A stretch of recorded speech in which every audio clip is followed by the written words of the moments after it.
Bonjour à tous et bienvenue dans cette vidéo. Nous allons vous montrer comment créer un rapport d'expertise durant votre intervention de recherche de fuite. Durant le tuto intervention, pour créer et planifier les interventions de vos techniciens, je vous ai précédemment présenté l'onglet Informations situé en partie supérieure gauche du formulaire de saisie.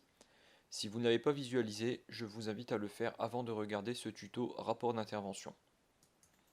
Pour commencer, cliquez sur le bouton Intervention situé dans le panneau latéral de gauche afin d'afficher les menus disponibles et de cliquer cette fois-ci sur la ligne Les interventions pour accéder au planning des interventions. Vous pouvez voir ici la liste de toutes nos interventions réalisées en cours ou à venir. Pour commencer la création du rapport, nous allons devoir éditer le formulaire de saisie d'une intervention. Ici, nous choisirons l'intervention du client Alpha Immobilier. Pour ce faire, vous pouvez cliquer dessus depuis le listing ou passer par le tableau de bord qui affiche les prochaines interventions. La fenêtre qui va s'ouvrir est celle vue précédemment dans le tuto intervention. Parmi les onglets en partie supérieure, et pour les utilisateurs en back-office, celui affiché par défaut est Informations. Pour les utilisateurs terrain avec un smartphone, ce sera l'onglet Aperçu qui mentionne les données essentielles de l'intervention. Afin de collecter des photos et de rédiger des commentaires, nous utiliserons les autres onglets. Dans un premier temps, nous choisirons le type de rapport souhaité en cliquant sur le bouton Recherche de fuite. Selon votre version d'Apogée et les options choisies, il se peut qu'il n'y ait pas de bouton autre que Recherche de fuite. Les données administratives ayant déjà été saisies précédemment, je vous invite à cliquer sur l'onglet Constatation. Dans cet écran, nous pouvons voir différents éléments. Des blocs de texte pour les commentaires, des raccourcis pour les textes préconstruits et une icône verte plus qui permettra d'ajouter des constatations supplémentaires. Vous pouvez saisir le détail des constatations manuellement via le bloc de texte principal ou utiliser l'icône des trois traits bleus située sur la partie supérieure droite. En cliquant dessus, une pop-up s'ouvre avec une liste de textes préconstruits qui peuvent être appelés directement. Dans la pop-up des textes préconstruits, en version back-office, vous disposez d'une barre de recherche afin d'être plus rapide dans le choix de vos textes. Pour ajouter un élément dans le bloc de texte, il suffit de cliquer sur ce dernier. Si vous souhaitez en ajouter plusieurs, il faudra cocher la case en bas à gauche de cette fenêtre, puis cocher les multiples éléments avant de terminer en cliquant sur Ajouter ces éléments. Les textes préconstruits sont différents en fonction de la section du rapport, et peuvent aussi se présenter sous la forme d'une arborescence avec plusieurs niveaux, famille, sous-famille, puis texte à choisir. Pour illustrer, voici l'arborescence de texte préconstruit de l'onglet Action. Lorsque vous cliquez sur Test d'aspersion et défaut d'étanchéité, vous pouvez voir que l'arbre déplie les sous-familles associées. Puis, en cliquant sur Défaut d'étanchéité, nous aurons en présent les textes qui pourront être choisis.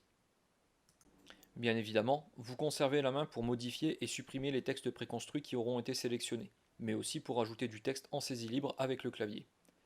Concernant les zones de texte, vous pouvez les étirer en positionnant votre curseur de souris sur la partie inférieure droite du bloc. Lorsque la double flèche apparaîtra, vous pourrez alors étirer le bloc de texte pour agrandir la zone de saisie. En version mobile, vous pourrez constater que la zone de texte s'agrandit automatiquement.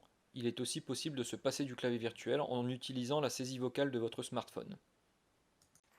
Pour info, les textes préconstruits sont gérés via un écran dédié dans le menu Gestion, puis dans la section Gestion des listes du panneau latéral de gauche et Suggestions de saisie dans le menu déroulant. Cet aspect sera détaillé dans un prochain tuto.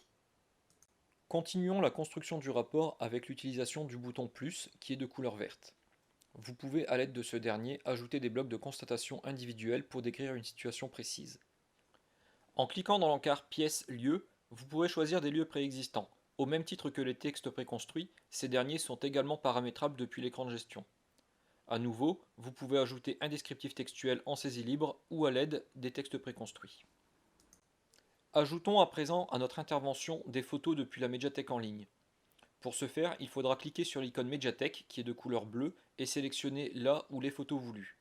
Pour ajouter des photos supplémentaires, vous pourrez utiliser le bouton plus bleu depuis la médiathèque. Autrement, depuis le formulaire, il vous faudra cliquer sur l'icône verte Appareil photo. Uniquement pour certains utilisateurs en back-office, cela pourra également être une icône avec un disque dur et une flèche verte vers le haut. Cela permettra aux utilisateurs en back-office d'aller choisir des photos stockées sur le disque dur, alors que pour les utilisateurs smartphone, cela ouvrira directement l'appareil photo. Afin d'apporter plus de détails au rapport, nous pouvons laisser un commentaire sous chaque photo, et nous pouvons également annoter des textes et formes directement sur les photos. Pour apprendre à annoter les photos, je vous invite à regarder notre tuto médiathèque. Vous trouverez le lien en fin de vidéo. Il est possible de gérer la position des différents blocs de constatation à l'aide des flèches positionnées en partie supérieure droite. Vous pouvez ainsi modifier l'ordre d'affichage des blocs dans le formulaire, mais aussi dans le rapport PDF. Il est également possible de supprimer les blocs et ou les photos contenues dans les blocs directement avec l'icône poubelle. Passons à l'onglet Actions. Ici, vous pourrez cocher des cases avec les technologies employées. Les outils sélectionnés seront ainsi affichés dans le PDF au sein de la section technique utilisée. Pour la saisie des données de l'onglet Actions, c'est le même principe que les constatations. Vous pourrez soit utiliser la saisie libre, soit les textes préconstruits. De la même manière, nous pouvons retrouver le bouton plus vert en partie basse permettant d'ajouter des blocs Actions engagés. Comme précédemment, il vous sera possible ici d'ajouter des photos grâce à la médiathèque en ligne. Pour les onglets Conclusion et Préconisation, le fonctionnement est identique. Vous disposerez d'un bloc de texte pour le descriptif, de la saisie libre ou texte préconstruit, et la possibilité d'ajouter des photos et des blocs complémentaires pour la préconisation via l'icône plus verte. Mais ce, uniquement pour l'onglet Préconisation. Notre saisie étant à présent terminée, n'oubliez pas le bouton Enregistrer pour valider. À ce propos, pour éviter la perte de données non sauvegardées, vous pouvez activer l'option de sauvegarde automatique dans les paramètres d'intervention. Gardez néanmoins à l'esprit que si vous ouvrez plusieurs fois et simultanément la même intervention dans des onglets différents, les sauvegardes de chaque onglet écraseront continuellement les autres. Évitez donc de travailler avec plusieurs onglets ouverts.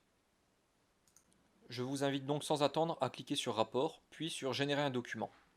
Une fois le rapport créé, en cliquant sur l'icône PDF, vous pourrez l'ouvrir directement avec le navigateur, et si nécessaire, le télécharger en local. En cliquant sur le bouton arrobase, vous pourrez l'envoyer par mail au client ou à d'autres destinataires. Pour info, les précédentes versions des rapports générés restent accessibles. Pour les afficher, cliquez simplement sur Autre version.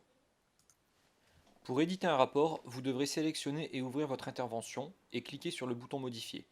À présent, il vous suffit de corriger vos textes ou photos. Pour exemple, dans notre rapport, nous avions oublié d'ajouter la photo du lieu d'intervention en première page. Pour remédier à cela, je vais aller dans la médiathèque et choisir ma photo de lieu. Après sauvegarde de l'intervention, je vais pouvoir générer puis ouvrir à nouveau mon rapport mis à jour, et ainsi constater que la modification a bien été prise en compte. Ce tuto est terminé. Vous disposez dorénavant de toutes les clés pour générer un rapport d'intervention.